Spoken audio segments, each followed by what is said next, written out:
So, you kind of give them permission to be who we are as teachers. We're just people. We just walk in front of that class. We're trying to do the best job we can. And in many cases, we're our own worst enemy. But we try. If you didn't get a role, you're not getting one now. Okay. Okay. All right. Now I want to begin to say, kind of help the teacher. Again, most of the kids you're going to work on or work with is not going to have just one behavior problem. I'm going to keep track of things here myself. Okay. What problems do I want to work on? What am I going to select? What do I want to choose? What do I want to take on as the issue? And in many cases, again, it may start with, how am I going to change what I'm doing so that we can change what the kid is doing? So as we begin to look at that, saying, what do we want to focus on? So we're trying now to narrow down this big story into something that's going to allow us to begin setting up an action plan. All right? So if I find that I've gone in and compliance is the issue, I know you're worried about disruption, but wow, this seems to be the thing that starts it. Maybe we need to start with looking at compliance. Okay? And part of the thing in terms of compliance might be, how does the teacher respond when the child complies, doesn't comply, ignores? Those of you that have been, all but you, right, who have been coming before, we've looked at issues in terms of compliance. And I know that we've used the example that as men, most of us have learned that if you as our spouse, love interest, whatever the situation is, ask us to do something, and we don't want to do this, we don't generally tell you we don't want to do this. We just kind of ignore the request. And we go about our business, and what happens, if you told us to take out the garbage, and I didn't want to take the garbage out, so I just go about my day, who ends up taking out the garbage? In most cases, you guys will take it out, okay? And this ignoring request is a very effective male thing, all right? If we confronted you, or if we said, I'm not taking out the garbage, that's stupid, then we're going to have a fight. I don't want to fight, I just don't want to take out the garbage, right? So it's a very effective strategy. Now, I'm not going to change that strategy unless what? You change your behavior, okay? Because as long as it works for me, I'm going to keep doing it, right?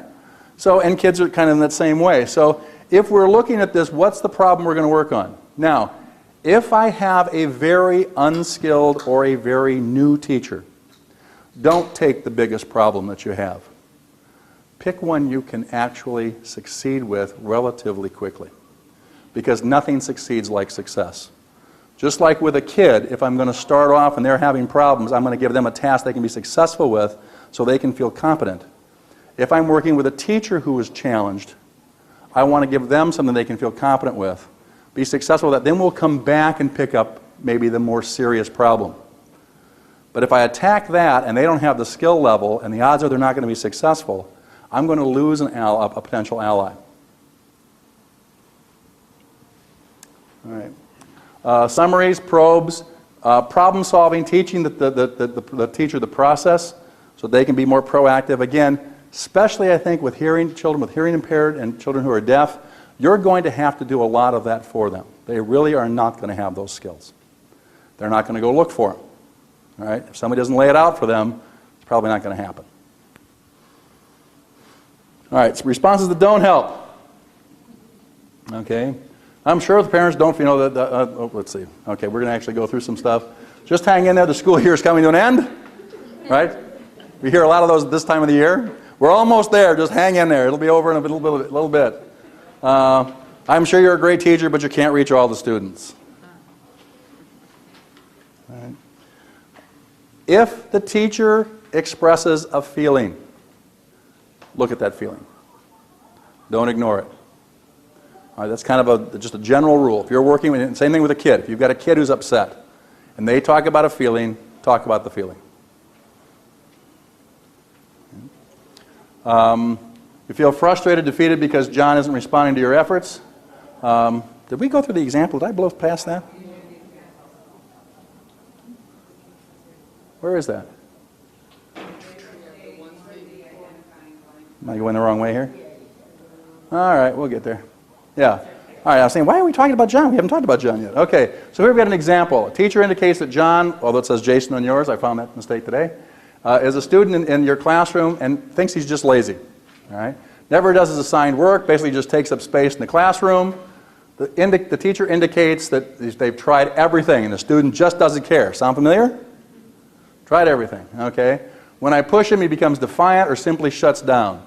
The parents are basically cooperative, and they too are frustrated. They indicate that John had been a pretty good student until this year. I feel they think that I'm the problem. Maybe it's time to do something besides teaching. Okay? All right, so you've got a teacher who's feeling pretty frustrated here. All right? Now, if that came out, what are some of the key things you're seeing here? What are some potential handles or some things that you'd want to look at? You were talking to a teacher and some of this came out. Think about an FBA. You're sitting down. All of a sudden, this is the first statement you've heard from this teacher. You're going to kind of think it in your head. What am I to take data on? What might be the issues? What is it being lazy with? What is she asking you to do? Is it a task that's too hard? Okay. Is it too easy? All right. Yeah, absolutely. One of the first things that came to, at least for me, is like, what are we talking about in terms of the task here? All right. If I'm not doing it, so we've got a kid who's not complying, one of the very first things I want to look at is how does this task match to the student's situation? So, A, do I have the skills to do this? Does it mean anything to me? Is there any reason that I would want to look at this? If you look at motivation, motivation is basically the sum of expectancy for success and interest. So anytime I have a student that motivation is the issue, I want to look and say, okay, what's the expectancy that this kid can be successful? So if the work is too hard, and those of you, again, who have been here, remember when I had one of you stand up and sing? Remember early on? I do this little thing where I usually come in and I usually pick somebody who's got a very fair skin, that they're going to blush easily. Right? And I'll say, I'd like you to do me a favor. I'd like you to stand up and sing a song. And the person's going to go, no. Actually, with teachers, it's about 50-50. About half the time the person gets up and sings. But even if they get up and sing, they're going to blush. Now, why are they blushing? And they're not comfortable. Yeah, they're not comfortable doing it. And you get some people who go, I'm not singing. Now, how many of you, as I mentioned that, would say, oh, I wouldn't sing? Okay, no way I'd sing. All right. Now, does anybody think Tracy can't sing? I think she could sing. Yeah. Tracy may not sing well, but the odds are she can sing. So it's not like I'm asking her to do anything she can't do, but I'm asking her to do something she's not comfortable doing in front of people. Ask me to dance. She'll dance up and down the table, but she's not going to sing while she's doing it. Okay. Do we ever ask kids to do things they're not comfortable doing? Constantly. Absolutely. Do we ever ask kids to do something that they may fail at? Constantly. Yeah, it's the nature of school, right? So we take kids who are developmentally are at a place where they don't necessarily want to risk, and we're saying risk all day long. And we wonder why this doesn't work so well. I'm surprised it works as well as it does. All right? So it's not a matter of what I know Tracy can do. Tracy's going to do what Tracy feels comfortable that Tracy can do. So you're right. One of the first things I'm going to do is say, what is this task, and how does that compare to the student's expectancy for success and interest? Why would they want to do this? All right? And if there's not a good answer for either of those, motivation is going to be a problem. What other questions might be coming to your mind in terms of data collection or issues that you may have to look at? So that she tried everything. What kind of things did she try? Okay, yeah, I've tried everything. Okay, first of all, do you think anybody ever tries everything? Okay. The other issue is that how long and how well did they try it? Right? So what are those everythings? All right. What did we see successful? What didn't we see successful? What do you think might have helped it be as good as it was or be as bad as it was? All right. What other issues come up as you're looking at the scenario? Frustration. Very frustrated. This teacher is loaded, right? So he's lazy. Parents are blaming me, or I think maybe they're blaming me. I think maybe it's time for me to quit teaching. About this time of year, we get some of those, right? I think, and there's probably no harder job than teaching. And one of the things that I'm finding, I do a lot of work with our new teachers. And we are putting out a lot of new teachers who are being put into positions that are very different than anything we've trained them for. And in many cases, they're being asked to kind of just float, and they're very expensive aides. And I have to kind of all of a sudden just figure out what, because I get no information about what this teacher is going to teach until I walk in the classroom and they start teaching. I'm going to go, okay, now how am I going to modify this right now? On the run, on the fly, and I'm not going to be here every day. I'll be here again next week's one day. So how do I keep this kid going? And it becomes very easy to say, I don't really like this job and I don't feel particularly competent in this job. And we are seeing new teachers going through revolving doors and coming out of the field so quickly that if we don't find some ways to get in there and really start helping them, it's going, we're in for some real issues. So there's a lot of frustration going on here. All right. So one of the things I know is as I'm working with this teacher, I'm going to have to unpack some of that frustration. Okay. So now we go to the responses that don't help. Feeling. All right. So you feel frustrated, defeated because John isn't responding to your efforts, and his parents indicate that the problem is perhaps related to you as a teacher. So I'm going to do some kind of a summary statement. All right. Now, why did I put the feeling in there?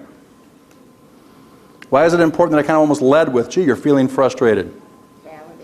Okay. Yeah, I want to see what, again, it's a feeling they expressed, so I want to make sure I'm hearing it correctly. And are they hearing it? Yeah, I'm frustrated. I'm so upset. I'm feeling so, angry about what's going on. Again, I've got to kind of unpack that. Sounds like you're questioning your effectiveness as a teacher. Okay. Yeah, yeah. Or it's what they expect everything from me, kind of thing. And again, we're hearing a lot of that. When we try some probes, identify the blind spots. When John's most engaged or most successful, when is John most successful? So right now he's lazy. He isn't doing anything. He's defiant. All right? Are kids always lazy? Even the most non-compliant kid, I have never walked in and seen a kid who is zero compliant. Now it might be it's time for lunch. All right? We're going to recess. Okay? But they will comply to some things. When do they comply? When does he do his work? All right, what's the strengths? The fact that he keeps coming to school. If this is such a bad situation, why do you think he's here? I'm surprised he keeps showing up. What do you think he's getting out of the school process? Okay. What have you tried in an effort to solve the problem? So again, we're going, what's that? What are the things that they've tried? It must be frustrating when John simply refuses to engage in his work despite your efforts. So again, helping her dig a little bit deeper perhaps into those feelings. All right? It sounds like you're frustrated because John refuses to respond to your multiple efforts. Again, the kind of a summary. Okay. We're looking at the problem now. We've got a couple of things. He's not responding. She's frustrated. All right? She's feeling ineffective. All right? Hopefully we get some idea of what's going on. We now have to start digging a little bit deeper in terms of what are some of the possibilities. So my goal of stage 2 is to help identify, what do you want? If this were good, what would it look like? All right? And sometimes there's two big problems. The stage 2 is the one that tends to get overstepped. Some of us like to be Carl Rogers, and we just want to keep adoring the problem. And we go round and round and round with how this problem is a problem. Others of us want to be the shell answer person. And as soon as I think I understand what's going on, well, Mary Beth, here's what I think you ought to try. And I'm going to start delivering what I would do to solve the problem, and neither of those two things are particularly helpful. So the stage 2 is the one that we tend to jump over. We want to make sure that we get into it. And that's where we're trying to get a picture of what would this look like to you, the person with the problem, if it went away. If things could be written the way you'd want it to write it, what would this look like? Now, let's be honest for a minute. For many of our teachers, with the time they talk to you about a kid with a behavior problem, what's the solution they have in their head? He is going to someplace else. There is I love Johnny. He's a wonderful kid. I know he has lots of strengths. And there is a good program someplace. But it has nothing to do with my classroom. Okay? their picture of the solution is he's gone. Okay? All right? It might be important to talk about that. It might be important for you to be able to give the teacher a chance to say that I think one thing that would be the best answer for this kid is he goes to somebody else's room. All right? And that might be one of the solutions we're going to brainstorm. He disappears. His family buys a home in a different school district. I'll subsidize it, whatever it takes. Okay? So what are those possibilities? All right? And we're going to set the agenda and we're going to commit to a process. That's what we're going to do during this stage. All right? The first thing we're going to do is to identify those possible outcomes. So now I want, what kind of things, so the first thing I may want to get is that, I think he needs to be in a different classroom. All right. Okay, so that's one of the issues. Maybe this is the wrong placement for him. All right. What else? If he had to stay in this classroom, what do you want it to look like? How would what would John be doing in this classroom that would make you feel good? And I want to begin to help them begin to brainstorm, to be creative, and I don't want to put any judgment on it during this time. I don't want to start saying, well, he's not going to leave. I want him to go to another way, but that ain't going to happen. All right? Because the minute I start shutting down the possibilities, they're going to start shutting down completely. Right now, all I want to do is explore what would this look like. I have a question about how you address issues regarding confidentiality. Because I have a teacher who's working with a student that maybe hasn't done homework in 2 weeks. I know that it's because things at home have been so heinous that it's just a miracle that it's even coming to school. And so the students a lot of times will come in during the academic lunches and do the work. And so when teachers come in, I try to do all that, but without giving them information, and they know I'm holding on to something. Mm-hmm. And that I see often, and it's, I don't want to stereotype, but oftentimes that turns into anger then. Mm-hmm. And if you would just tell me, and it's frustrating because I know if I told them, they'd be like, oh, well, yeah, okay, fine, I'll give them a break. But the struggle of trying to convince a teacher to give a student a break while they're going through this tough time is just so difficult, and I run into it all the time. Is there a smooth way? Well, let's talk for a minute about confidentiality. What is my expectation of confidentiality around an issue like that? I'm asking you. Okay. Part of the issue, and I think sometimes and there are a number of issues here. Part of the problem comes down to that if I'm holding information that this person needs in order to be successfully working with that student, sharing that information is not typically a break of confidentiality. They have the right to that information because they have to make decisions also based on that. And so my job becomes part of being the conduit to get the information they need to make good decisions. Now sometimes we don't feel comfortable sharing because that person's not going to be quiet. And if I say that, they're going to go out and tell everybody. Now this becomes the dilemma. It's like their problem has now become your problem, because by not sharing, you're the problem. All right, as opposed to addressing the problem of that this cannot be talked about in the teacher's lounge. This is not general information. All right, and that so that in itself becomes another problem that may have to be talked about. In the process, that one of the either there are things that you need to know to be able to work with a student. One of my problems in sharing this is that in the past, this kind of information tends to, all right, and I'm not saying it, but I know that when we all of a sudden it's beyond the team, it's coming to the teacher's lounge, it's going to the paraprofessionals are telling the other, and pretty soon this is common knowledge across the school, and that can't happen. So one of the things we have to do is what are we going to have as part of our plan to ensure that any information that's passed stays where it needs to be and no place else. But by holding it, you're the problem, because now the teacher can't do what they need to do to have the student be successful. Right, and I think it's hard in a departmentalized program at the high school level when they're working with 6,000 Absolutely. So then it's really hard to keep it within that. Yep. And that may, if that's a problem in the team, outside of a kid, I'd probably make that a problem. I wouldn't necessarily fight it within a child. I'd say one of the issues that we have as a team is that, and quite frankly, right now they're saying that 1 in 5 kids facing you has a mental health issue, diagnosable mental health issue.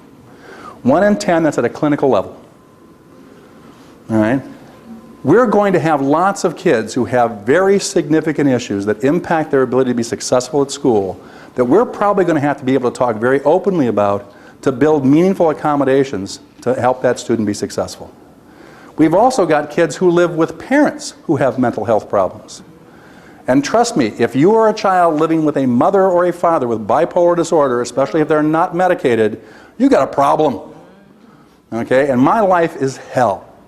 And the fact that I didn't get my math homework done doesn't even hit the radar of issues I'm confronting right now, frankly. Thank you very much. All right? So if my math homework is critical, there's probably going to have to be some kind of special accommodation to provide support for me to get my math homework done. Now, I only have to share as much information as is necessary, but I've got to share what's necessary to build a plan. So I don't have to talk about the fact that this is a parent with bipolar disorder who's unmedicated, but I might have to talk about that we have a parent who has a mental health issue. And that mental health issue is making home very, very difficult for the student right now. And if we're going to get homework done, it isn't going to happen at home. All right? We're going to have to build something in place here. All right? In terms of what's going on. But that's a really tough issue. And then there's also, I mean, sometimes, quite frankly, some of us just like the power of information. I know. And in my position, I'm supposed to know. Yours, you don't need to know. Okay? And that can raise problems. All of a sudden, we have these artificial fences and all this kind of stuff. And you want to make sure that you're not having any more of those than you need to have. Okay? Other questions or comments? Does that help at all? I mean, I think we tend to not share because we don't trust far more than we need to. And it costs our kids. I think that's an issue that we probably need to work on. Other comments, questions? All right. Yes? What if the teacher may not want any of the things the team or a society or a building wants? What if a teacher doesn't want any of the things that the team or the society or the building wants? Can you give me an example? They like the disruptive behavior of the student or the outburst because it focuses attention on that. On the teacher. On the teacher. So if they have the hard kid. Okay. All right. So what if I've got a teacher who doesn't want it? One of the cold realities of having a behavior intervention plan is that once you have crafted this plan, can I as a teacher choose not to implement it? Well, I can. Is there any potential cost to that? no. Actually, there is a huge cost to that, okay? Generally, usually it's the case manager, will have some legal responsibility to be the school's representative. So if Kelly over here is the teacher, and we've got this plan, and Kelly likes when the kid's disruptive because, for a couple of reasons maybe. One is that Kelly has a Gestapo approach to classroom management. You will do it or else. And I have ways of making you, yeah? Okay? And she's very effective, all right? And this kid is scared just to death of Kelly.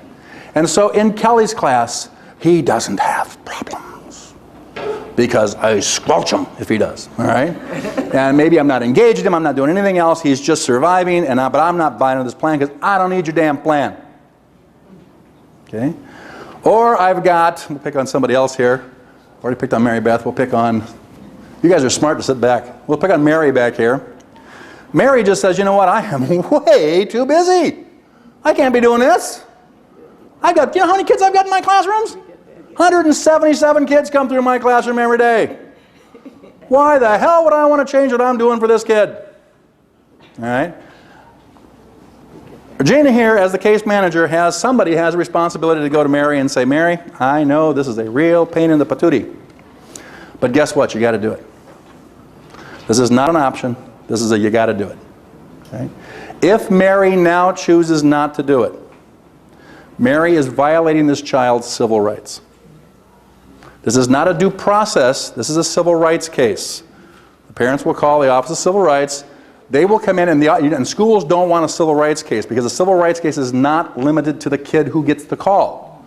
They can now open and look across the entire school. How many FBAs and BIPs are you not following? All right? And the parents can sue Mary privately for the violation of their child's civil rights. The school's butt's covered. They sent Regina in to say, you got to do it. So the school's not sending a lawyer with you, Mary. You're doing this unilaterally. You're on your own. Illinois is the #1 state for these kind of lawsuits. Chicago is the top area in Illinois. All right? Our parents' lawyers know about this, and we've got a few lawyers out there who are taking this as a real godsend. All right? Because it's almost a slam dunk. All right? In terms of a win. So one of the things, and this is one of those things where we're helping our teachers understand that you really do need to be actively engaged in this process, because when it's crafted, it's there. You got to do it. The other thing is that we're seeing an awful lot of schools go to the PBIS model where we're having the 3 layers, hoping to have that if we've got those, like the universal layer down here, we talked about this last time I think, the universal layer down here, I'm going to have fewer problems.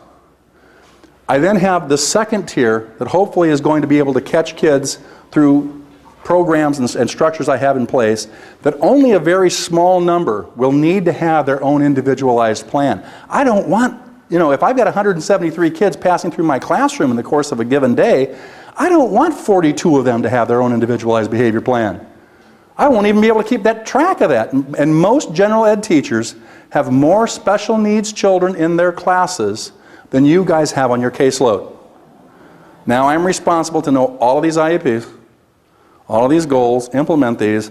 I sure as hell don't want a lot of them to have behavior plans. All right? It's hard enough just to do the academic piece. All right? And most of us don't do a very good job at it. All right? That's why, again, these lawyers, they're not stupid. They're realizing that we have way too hard a job, that making their jobs so much easier. All right? They're going to find all kinds of flaws in what we're doing. So, other questions, comments as we're going? Yeah. I have a question. What happens if there's a behavior plan in place and then the next teacher gets them and doesn't seem to even need it? The child does very well. Not perfect, but does better. And just kind of goes along, and then the teacher switches again.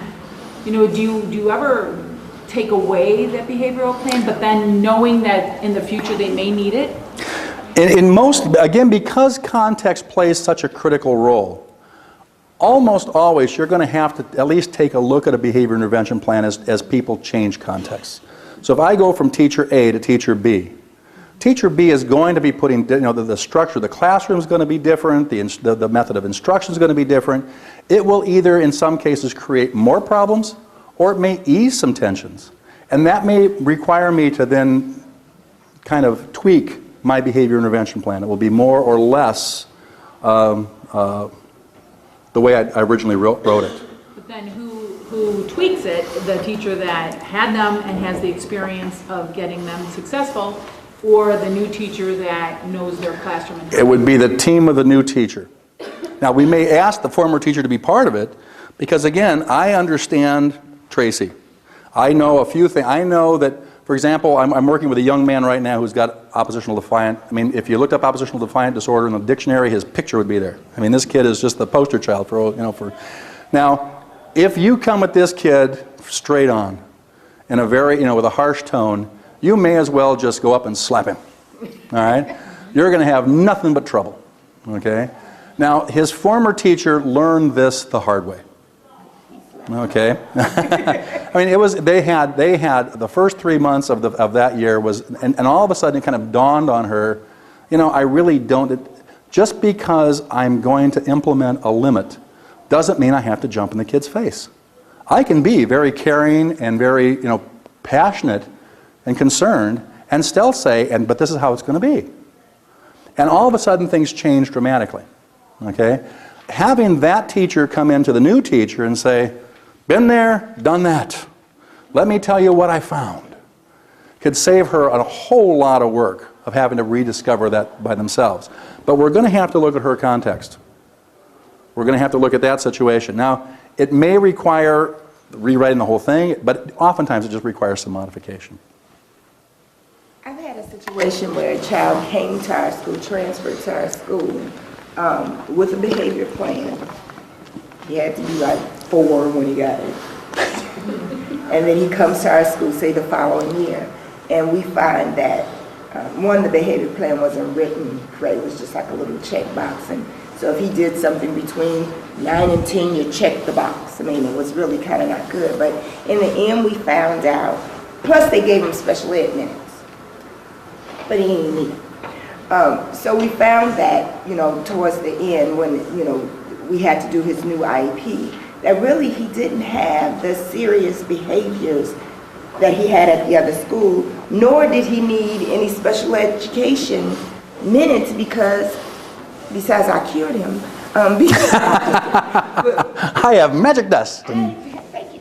But no, because he was actually above most of the kids in the classroom. And so sometimes, just in that experience, I would find that sometimes you could get rid of a behavior plan because it might not be, the child may have just matured from, say, being 4 to being 5 or 6. There are lots of reasons that, and that's one of the things, you are mandated to implement the IEP a child moves in with, okay?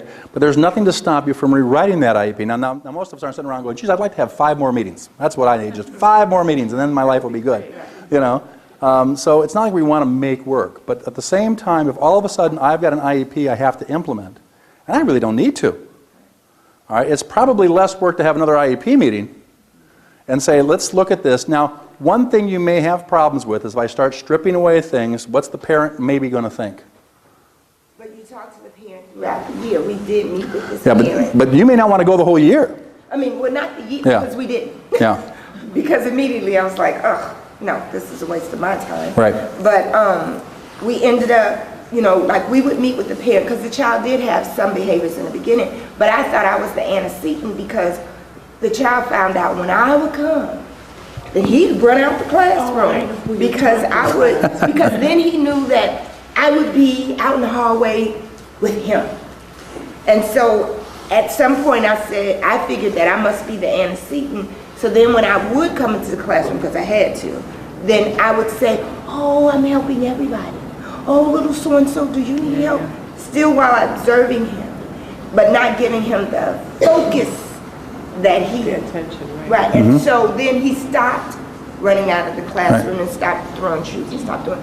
So we were able to take away that plan, give him some social work minutes, but take away that plan and actually take away the language arts and math minutes. Because oftentimes you'll find that when the change of context, that the plan that they had isn't necessary.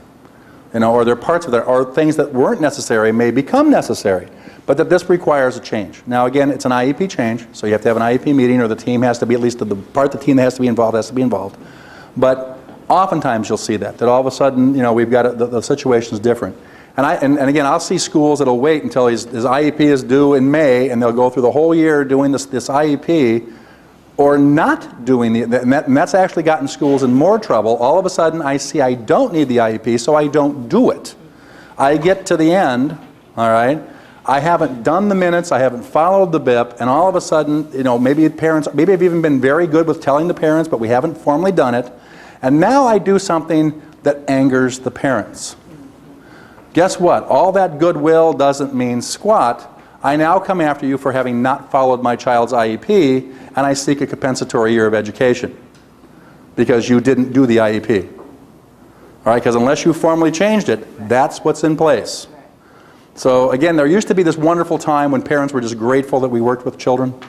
Remember that when we were saints? And they go, oh, you're such a good man, you work with, oh, you're such a... now it's like everybody's got their lawyer on speed dial, okay? Exactly. The job has changed. And I think we don't have to be fearful, but we have to be astute.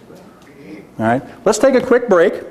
There's coffee, I don't know what else there is, but bathrooms are over there, and I think there's some down the hallway this way. And we'll take 15 minutes and then come back in and we'll play a little bit more.